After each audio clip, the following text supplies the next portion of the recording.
Hey folks, this is Dr. Gerstmar. This is the driving edition of the DrG AMA or Ask Me Anything. Got two questions that we're tackling this time around. So without further ado, let's get to it, huh? The first one is simply, is coffee bad for me? Right? So this is a question that we get fairly often is coffee a good thing or a bad thing? Now, coffee is probably the most popular psychoactive or substance that affects the mind drug in the world. Right. Almost everybody drinks it, especially here in Seattle. A funny story real quick. I had a friend who worked for NOAA, the National Oceanic and Atmospheric Association, and they said they could track where the Puget Sound, which is the body of water essentially connected to Seattle, where it emptied into the Pacific Ocean by the concentration of caffeine. So that is, obviously so many people here in Seattle drink coffee. When they pee, right, goes down the drain into the sewers, out into the sound, and then diffuses out into the Pacific Ocean. So they could actually tell where the water from the sound here met the Pacific Ocean by the amount of caffeine in the urine. So that's how much we Seattleites like our coffee. All right, so if you look back, you'll see a lot of sources that say coffee is bad for you and that you should avoid it. So how can coffee be bad for you? Well, really, there's two ways. When we talk about coffee, a lot of people think coffee is the same thing essentially as caffeine, and that's not true. Coffee has a lot of caffeine in it, but it also has a lot of other things, polyphenols and other beneficial plant compounds as well. So when we're talking about is coffee good or bad for us, we have to distinguish between caffeine and the rest of coffee. So is caffeine bad for you? The answer is no. It's a stimulant, and like many things, it's easily abused. So when it comes to caffeine, what we tell people are several things. First of all, for a lot of people, their caffeine is absolutely mandatory in the morning. People say, I can't function until I have my cup of coffee. And that is a bad thing. What we want is for someone to be able to get up, get out of bed, and be functioning without needing to prop themselves up with anything else. In other words, if you can get up, get going, you're good, your mental function is good, your energy is good, everything is good, then you are welcome to have that caffeine, enjoy that cup of coffee. And if you're using it strategically to stimulate yourself, to get some stuff done, to have a good workout or a good mental function, that can be perfectly fine. But if you're in such a place that you have to have it or you're non-functional, the problem again isn't the caffeine, but the problem is the state that you're in. You're either sleep deprived, you have some adrenal dysfunction going on, or some other issue, and the answer is really take care of those problems so you don't need the caffeine. So is caffeine bad? No. Can it be abused? Can it cause problems? Can it cause dysfunctions in cortisol, make adrenal dysfunctions worse for people, and cause other problems? Absolutely. So what we like to tell people is twofold. Look, the simple litmus test is, can you function without your coffee? And the answer is no, not really. Then caffeine is a problem for you, but only because of the other underlying dysfunctions that are going on. So we often have people do, either 1, 2, or 4 weeks, so 7, 14, or 30-day fast from caffeine to see, how it's affecting them. Because again, and the genetic testing can tell you, some people are fast metabolizers of caffeine, some people are normal, and some people are slow metabolizers of caffeine. If you're a slow metabolizer of caffeine, that means your body clears and gets rid of caffeine slowly, making you more sensitive. So some people are so sensitive that they drink coffee or caffeine early in the morning, and by the time they're ready to go to bed, they haven't effectively cleared it, and it interferes with their sleep. Now, so if you're someone who has some sleep issues, caffeine may or may not be affecting you. You may find that by going off caffeine that your sleep actually improves, or you may find that it's not so severe, but you can't drink caffeine later in the day. So for all of that, we often have patients go off caffeine for a little while and kind of assess how they're doing. Now, if you need some help, right, you're having caffeine withdrawal, there are sensible ways that we can manage that. We can step things down if you're having other issues that are going on. Again, underlying it that are pushing you to use caffeine, we can take care of that for people and help people out. So caffeine, not necessarily bad, but can be abused, can cause problems. Then there's the coffee itself. So publicized probably a year and a half, 2 years ago, some work came out saying, hey, some people who are gluten sensitive also have issues with caffeine. It can be cross-reactive, so therefore people should go off coffee. Some of the autoimmune protocols out there talk about going off coffee, both because of the caffeine cortisol stimulation issue, but also the coffee bean itself. So can people have, you know, allergic or immune reactions to caffeine? The answer is absolutely they can. So it's important, if you feel that this might be an issue for you, again, this is a case for eliminating coffee and seeing if those symptoms improve for you. I'll tell you, in clinical experience, I have found that this is rarely the case. Are some people, are they reactive to coffee? Do they need to avoid it? Yes, they are. Do most people, again, the people that I've seen with autoimmune issues, need to avoid coffee because their immune system is reacting to the coffee? No, I haven't found that to be the case. But again, often what we do is ask people to go ahead and take coffee out of their routine, take caffeine out entirely. So the biggest sources, of course, are coffee, energy drinks, which are probably the highest in caffeine, and then black tea or tea, kind of in black or green tea in general. There is a little bit of caffeine in chocolate, but unless people are really mainlining the chocolate, it's not really an issue. So we'll often ask people to take out coffee and take out tea, and of course energy drinks, which I don't feel are helpful or healthful in the first place. So please, if you're drinking a lot of energy drinks, I'd rather see you drinking coffee. Because here's the flip side, right? Study after study has shown that coffee is actually beneficial. So this is not the caffeine per se, but the other compounds, the coffee polyphenols and the other chemicals that are in coffee are beneficial. They're antioxidants, they're especially good for your liver, and they're healthful.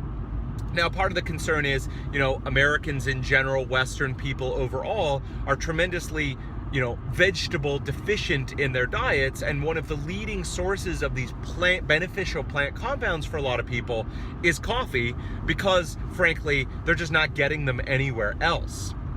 And so we combine that and say, look, is coffee, so if you don't have an immune reaction to coffee, and if you're not abusing the caffeine content of coffee, coffee is an incredibly healthful beverage. Now, if you don't like it, or you just find that it doesn't work for you, there's no need to start consuming coffee. I would say, look, a lot of those beneficial effects that are seen in studies, I'm sure people could get just by eating more vegetables especially, and some fruits as well.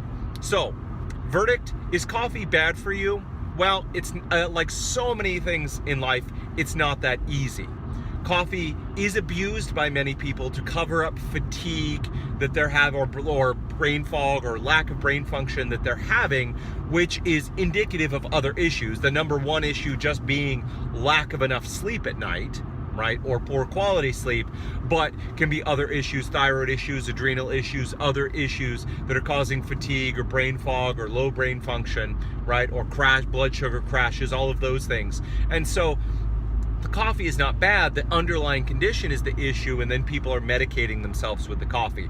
People certainly can abuse caffeine, and then in my experience, a very small percentage of people are mounting immune reactions against the coffee itself and really need to avoid it. Then on the flip side, coffee is actually very beneficial. A lot of those compounds that are in the coffee bean are very beneficial. So if you like coffee, you tolerate coffee, and you don't need coffee, by all means consume coffee. If for some reason coffee doesn't work for you, a lot of those beneficial effects can be gotten through eating a lot of other vegetables, fruits, and other herbs. The second question that I got is just a fun question, and that's this. Look, Dr. Gerstmar, you talk about poop all day long. Does any of this stuff gross you out anymore? So it's super common, someone comes in, they say, okay, I'm really embarrassed to tell you this. Either it's something about pooping, right? Or it's something about farting. So they're super embarrassed to tell me. I mean, I just had a person lately, I'm so embarrassed, I have to tell you this. I have a lot of farting, and it's really smelly. It's so embarrassing for me.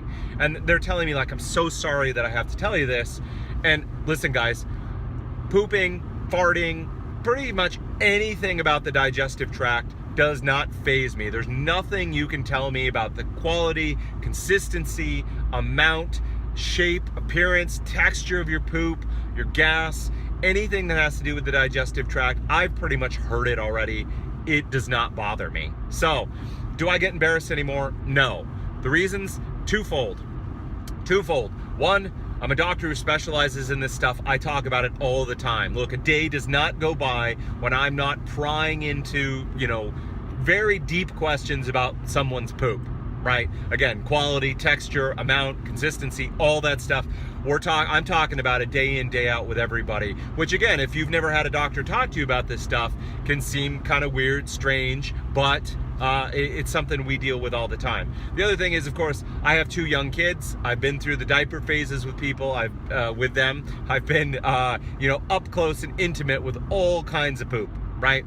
So if you are concerned that, you're going to gross me out, that, it's something you can't bring up because you're too embarrassed, just understand, does not bother me in the least. Right? I can talk about poop all day long. In fact, I do, because listen, everybody laughs about constipation, diarrhea, farting, burping, all these kind of things. Everybody laughs, right? My 6-year-old laughs about it all the time. We all have that in us.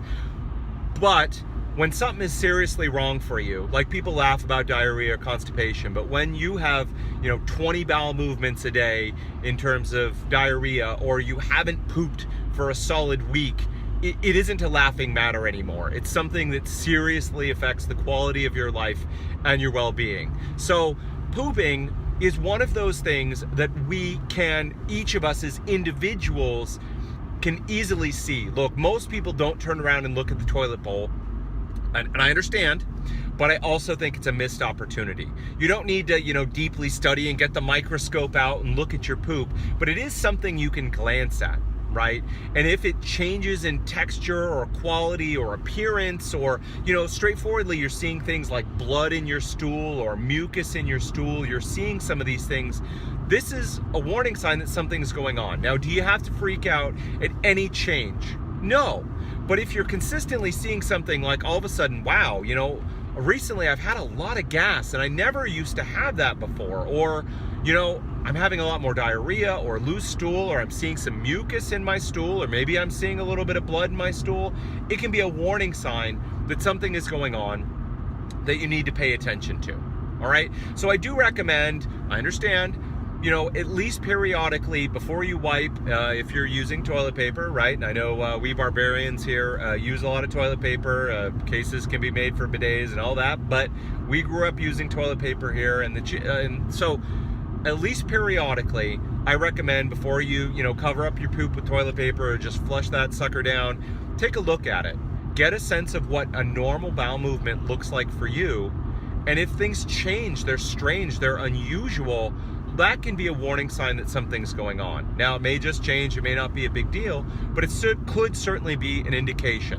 As with everything, preventative medicine is trying to know your body and to head off any negative changes, any troubles, any dysfunctions before they become a big deal, right? Because if people would monitor their own bodies, and when something seems to not be going right, make some changes or get an expert involved that can help them, they would short circuit, letting things run down and becoming a big, huge problem, coming to see me, and then having to spend a lot of time, money, and energy trying to deal with a problem when it's big, when if they would have been able to deal with it when it's small, it would have been so much simpler. So, yay for preventative medicine. All right, guys, those are the 2 questions for the AMA today. Kind of fun questions. Coffee, not necessarily bad for you. And does poop gross me out? No, it does not. All right, if you have any questions for me you'd like me to tackle in a future AMA, you can go ahead and email me at info@AspireNaturalHealth. We'll put it right down there for you. Otherwise, please go ahead and check us out at www.aspirenaturalhealth.com and facebook.com/AspireNaturalHealth. We focus on autoimmune diseases, gut dysfunctions, and other hard-to-treat cases. We never give up on patients, and we are constantly learning, trying to do what we do better. All right, if we can help you out, please contact us. Until we talk again, next time, folks, take care.